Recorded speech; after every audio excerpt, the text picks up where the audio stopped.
Our today's topic is gold leaf electroscope. ये एक ऐसा इंस्ट्रूमेंट है जो इलेक्ट्रिक चार्ज की प्रेजेंस को डिटेक्ट करता है और उसकी पोलैरिटी भी चेक करता है, डिटेक्ट करता है कि उसकी पोलैरिटी क्या है, मतलब जो चार्ज है वो पॉजिटिवली चार्ज है या नेगेटिव चार्ज है। और इसमें हम ये पोटेंशियल डिफरेंस भी मेज़र करता है।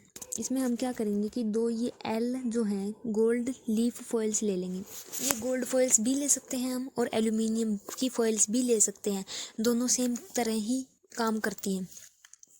बेसिकली जो ये हमने एल लीफ गोल्ड फॉइल्स ले रखी हैं, ये हमने क्यों ले रखी हैं, क्योंकि ये इजीली रिस्पॉन्ड करेंगी और इनका जो मास पर यूनिट एरिया है वो बहुत कम ले रखा है, ताकि अगर इन पे थोड़ा सा भी इलेक्ट्रोस्टैटिक फोर्स लगता है तो ये इजीली रिस्पॉन्ड कर सकें।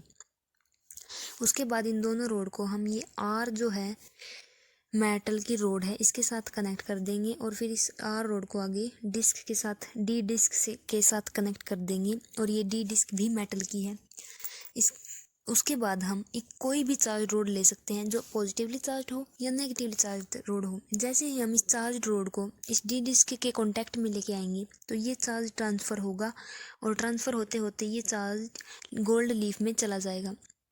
और अगर ये चार्ज गोल्ड लीफ में जाता है, क्योंकि ये दोनों गोल्ड लीफ पे अगर सेम चार्ज जाएगा तो दोनों गोल्ड लीफ एक दूसरे को रिपेल करेंगी, क्योंकि हमने पिछले वीडियो में पढ़ा था कि पॉजिटिव पॉजिटिव एक दूसरे को रिपेल करते हैं।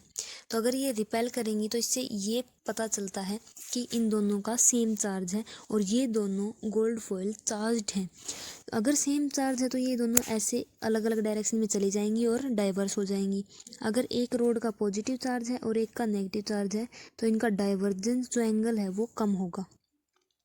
ये था हमारा today's topic, that is gold leaf electroscope.